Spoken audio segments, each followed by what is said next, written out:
મારું નામ રેખા છે અને હું એક સામાન્ય ગામડાની મહિલા છું, જેનું જીવન અચાનક આવેલા વાવાઝોડાથી બદલાઈ ગયું. મિત્રો, મારા પતિનું નામ રાજુ હતું અને અમે ગુજરાતના એક નાના શહેરમાં રહેતા હતા, જ્યાં જીવન સરળ અને સુખી હતું. મારા પતિ રાજુ બેંકમાં ચોકીદાર તરીકે કામ કરતા હતા. તેનો પગાર થોડોક હતો, પરંતુ અમારો સંસાર સુખી હતો.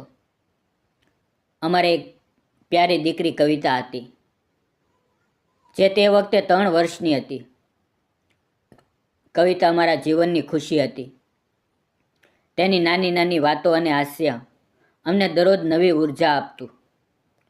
રાજુ વહેલી સવારે ઉઠીને બેંકમાં જતો અને સાંજે પરત આવીને અમને વાર્તાઓ કહેતો. અમે ત્રણેય સાથે જમતા અને રાત્રે કવિતાને ખોવામાં લઈને સૂતા. જીવનમાં કોઈ ફરિયાદ નહોતી, માત્ર પ્રેમ અને સંતોષ હતો. પરંતુ જીવન ક્યારેય એકસરખું રહેતું નથી. એક દિવસ શહેરમાં વરસાદી માહોલ હતો. આકાશમાં કાળા વાદળો છવાઈ ગયા હતા અને વરસાદના ઝરમર અવાજમાં બધું ભીનું થઈ ગયું હતું. રાજુ તે દિવસે બેંકથી વહેલો ઘરે આવી રહ્યો હતો, કારણ કે વરસાદના કારણે રસ્તાઓ પાણીથી ભરાઈ ગયા હતા. તેને ઘરે આવીને મને કહેવું હતું કે આજે વરસાદમાં ફરવા જઈએ, પરંતુ તેની બાઇક સ્લીપ થઈ અને એક મોટી ટ્રક સાથે ટક્કર થઈ. તે અકસ્માતમાં રાજુનું તત્કાળ મોત થયું. જ્યારે મને આ ખબર પડી, ત્યારે મારું વિશ્વ જાણે ધરાશયી થઈ ગયું. હું હોસ્પિટલમાં દોડીને ગઈ, પરંતુ ત્યાં તેનું શરીર માત્ર પડેલું હતું. કવિતા તેના પિતાને પૂછી રહી હતી, પરંતુ હું તેને કંઈ કહી શકી નહીં. મારા સાસુ સસરા તો વર્ષો પહેલાં જ મૃત્યુ પામ્યા હતા. તેથી હું એકલી પડી ગઈ અને મારું જીવન અંધકારમાં ડૂબી ગયું.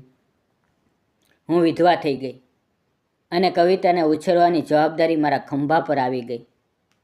હવે શહેરમાં રહેવું મુશ્કેલ થઈ ગયું, કારણ કે રાજુના પગાર વિના ઘરનું ગુજરાન ચલાવવું અશક્ય હતું.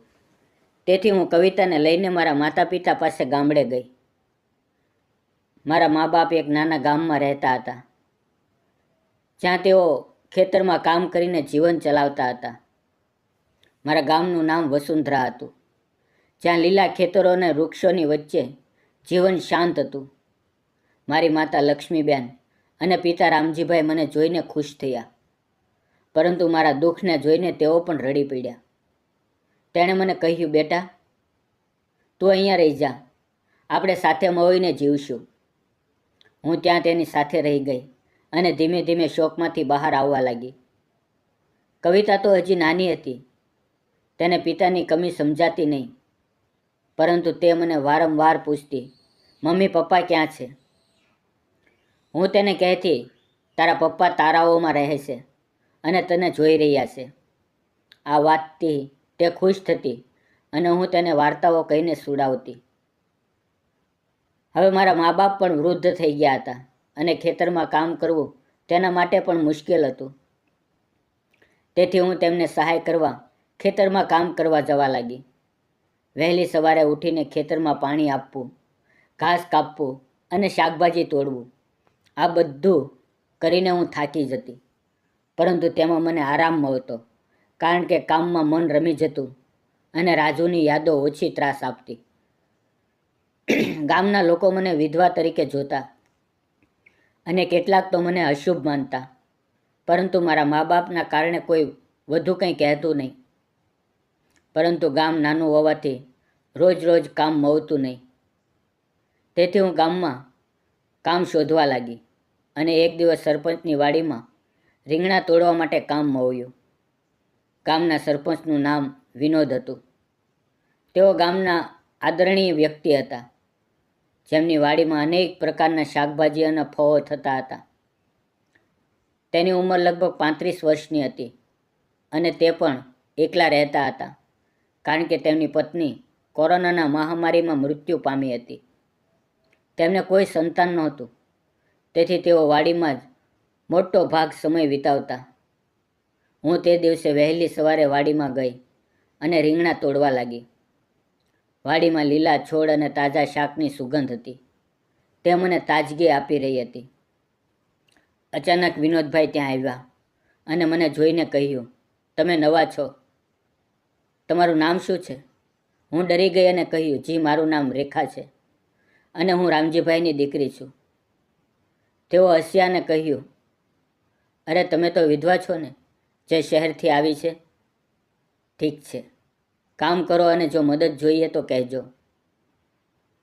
આ વાતથી મને થોડું ખરાબ લાગ્યું, પરંતુ હું કામમાં લાગી ગઈ.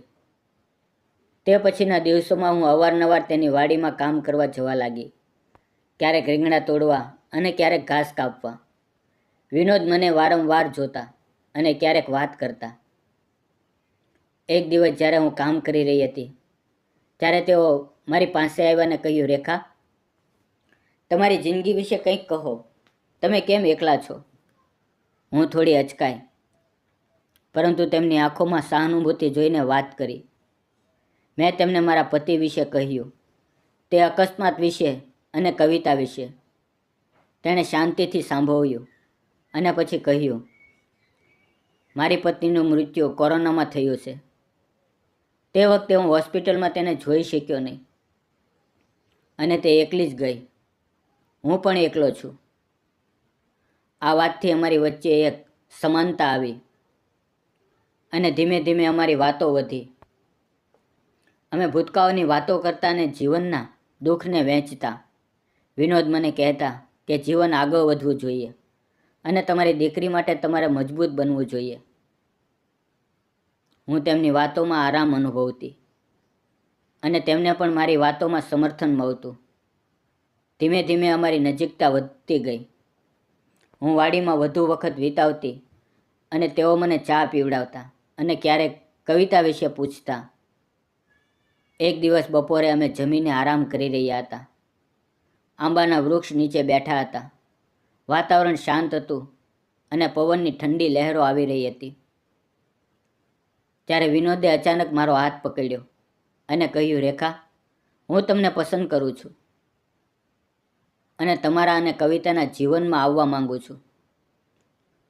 મારી સાથે લગ્ન કરશો? હું સ્તબ્ધ થઈ ગઈ. મને વિચાર આવ્યો કે આ શક્ય છે કે હું વિધવા અને તેઓ સરપંચ. પરંતુ તેમની આંખોમાં પ્રેમ જોઈને હું પીગળી ગઈ અને હા પાડી. અમે મંદિરમાં સરળ રીતે લગ્ન કર્યા અને નવું જીવન શરૂ કર્યું. ગામના લોકોને થોડો વિરોધ હતો, પરંતુ વિનોદે તેમને સમજાવ્યા કે વિધવા લગ્ન કરી શકે છે અને આ વાર્તા સમાજને કહે છે કે વિધવાઓને ત્યજવાને બદલે તેમને નવું જીવન આપવું જોઈએ અને પ્રેમ સમાજના બંધનોને તોડી શકે છે. મિત્રો, વિડીયો સારો લાગ્યો હોય, વાર્તા ગમી હોય તો પ્લીઝ એક લાઇક અને જતાં પહેલાં એક કોમેન્ટ અને સબસ્ક્રાઈબ જરૂર કરજો. ફરી મળશું નવી વાર્તા સાથે. ત્યાં સુધી આવજો. વિડીયો પૂરો જોવા બદલ આપ સૌ મિત્રોનો દિલથી ધન્યવાદ મિત્રો.